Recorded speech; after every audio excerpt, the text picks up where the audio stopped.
करने का भी एक महत्वपूर्ण तरीका लेके आए हैं। जैसे कि अपन इसमें भी क्या करेंगे, एक क्वेश्चन से बहुत सारे क्वेश्चन को रिलेट करेंगे, ताकि क्या है कि उन सबको एक साथ याद किया जा सके, या फिर कहें कि एक अच्छा तरीका याद करने का क्वेश्चन को वो अप्लाई करेंगे। ठीक है, तो देखते हैं पहले क्वेश्चन से। ठीक, भारतीय संगीत नाटक अकादमी की स्थापना कब होती है? कब होती है? 1953 में। ठीक है, अब अगर नाटक की बात आती है तो नाट्य ग्रंथों की बात ले लेते हैं अपन। तो मेघदूतम, कुमार संभवम, रघुवंशम, अभिज्ञान शाकुंतलम, ये नाट्य ग्रंथ किसके हैं? ये कालिदास के हैं। ठीक है, इनके रचनाकार कौन है? कालिदास है। ठीक है, कालिदास के बारे में अगर देखें तो चंद्रगुप्त द्वितीय के समय के एक महान विद्वान थे संस्कृत के। ठीक है, कालिदास कौन थे? चंद्रगुप्त द्वितीय के समय के संस्कृत के महान विद्वान थे। ठीक है, इसके अलावा देखें तो चंद्रगुप्त द्वितीय की बात करें तो चंद्रगुप्त द्वितीय के टाइम पे चीनी यात्री फाहियान भारत आया था। ठीक है, चंद्रगुप्त द्वितीय के समय चीनी यात्री फाहियान भारत आया था। और चंद्रगुप्त द्वितीय के दरबारी आयुर्वेदाचार्य का क्या नाम था? धन्वंतरी।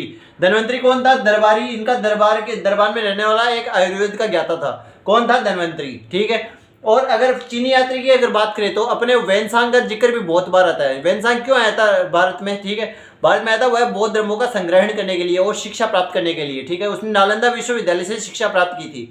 ठीक, और चीनी यात्री वैनसांग कब आया था? हर्षवर्धन के काल में आया था भारत में। ठीक है, और इसने देखे तो इसके दरबारी कवि का नाम, हर्षवर्धन के दरबारी कवि का क्या नाम था? बाणभट्ट था। ठीक है, बाणभट्ट ने क्या किया था? हर्षचरित्र पुस्तक की रचना की थी बाणभट्ट ने। ठीक है, इसी प्रकार हम आगे के क्वेश्चन में भी सारी जानकारी एक साथ करने की कोशिश करेंगे, ताकि हम एक साथ बहुत सारे क्वेश्चन को याद कर सकें।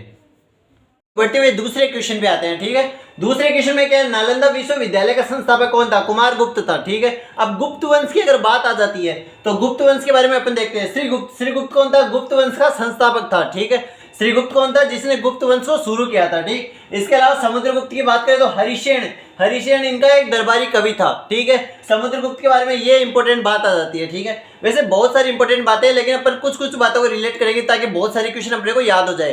ठीक है, बाकी बची हुई बातों को अपन बाद में ले लेंगे किसी क्वेश्चन के माध्यम से। ठीक है, अब देखो गुप्त काल के अंदर ही बात करें तो आर्यभट्ट ने क्या बताया गुप्त काल में? आर्यभट्ट था गुप्त काल में। ठीक है, इन्होंने बताया कि पृथ्वी सूर्य के चारों ओर घूमती है। ठीक है, ये गुप्त काल में ही बताया गया। ठीक, इसके अलावा गुप्त काल में बात करें तो संस्कृत की प्रसिद्ध पुस्तक पंचतंत्र, संस्कृत की प्रसिद्ध पुस्तक कौन सी है? पंचतंत्र, जो किसके द्वारा लिखी गई? विष्णु शर्मा के द्वारा लिखी गई है। ठीक, इसके अलावा गुप्त काल की बात करें तो भारतीय इतिहास का स्वर्ण युग कहा जाता है। गुप्त काल को भारतीय इतिहास का स्वर्ण युग कहा जाता है। इसके अलावा अगर गुप्त काल की बात करें तो मंदिर निर्माण एक तो और एक दशमलव प्रणाली की शुरुआत होती है, का जन्म होता है कब? गुप्त काल में। ठीक, गुप्त काल में अगर स्कंदगुप्त की बात करें, स्कंदगुप्त कौन था? एक शासक था जिसके समय में क्या हुआ?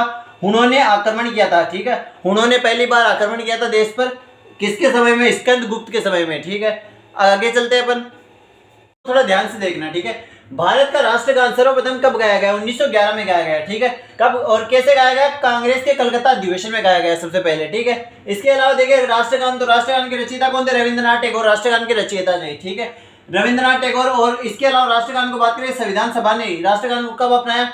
24 जनवरी 1950 को संविधान सभा ने राष्ट्रगान को अपना लिया।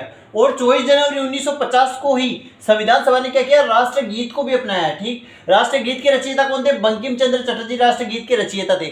ठीक है, इनकी पुस्तक आनंद मठ से राष्ट्रगीत लिया गया है। ठीक है, इसके अलावा अगर बात करें संविधान सभा की, ठीक है, तो संविधान सभा तो 24 जनवरी 1950 को क्या हुआ था?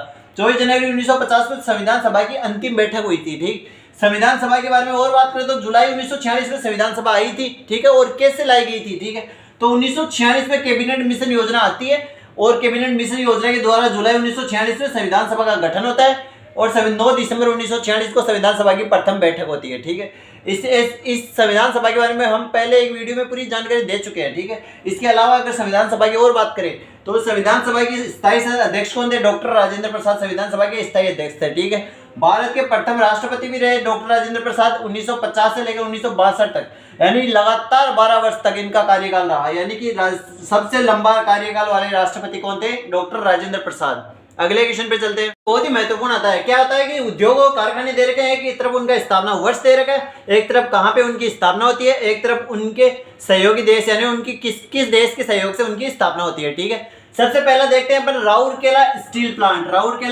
प्लांट। ठीक है, इसकी स्थापना कब होती है? 1959 में इसकी स्थापना होती है। ओडिशा में इसकी स्थापना की जाती है, और सहयोगी देश था जर्मनी, यानी जर्मनी ने अपने सहयोग से इस प्लांट की स्थापना करवाई। ठीक है, अब देखो दूसरा आता है भिलाई स्टील प्लांट। ठीक है, अब ये देखो, ये भी 1959 में स्थापित होता है, छत्तीसगढ़ में स्थापित होता है, और सोवियत संघ यानी उस समय रूस जो सोवियत संघ का एक भाग था, ठीक है, तो उसके सहयोग से, सोवियत संघ के सहयोग से इसकी स्थापना होती है, ठीक। अब अगला देखो, दुर्गापुर स्टील प्लांट, 1962 में इसकी स्थापना होती है, पश्चिम बंगाल में इसकी स्थापना होती है, और किसके किसके सहयोग से, ब्रिटेन के सहयोग से इसकी स्थापना होती है। इसके अलावा देखो बोकारो स्टील प्लांट, अगला था बोकारो स्टील प्लांट, 1964 में इसकी स्थापना होती है, झारखंड में इसकी स्थापना होती है, और सोवियत संघ के सहयोग से इसकी स्थापना होती है, ठीक। ये अगला था बरौनी तेल रिफाइनरी, 1964 में ही इसकी भी स्थापना होती है, बिहार में लगाया जाता है ये, ठीक है, और सोवियत संघ के सहयोग से इसको लगाया जाता है, ठीक है। अगले वीडियो में अपन अगले कुछ बातों के बारे में जानकारी करेंगे, तो अभी के लिए इतना।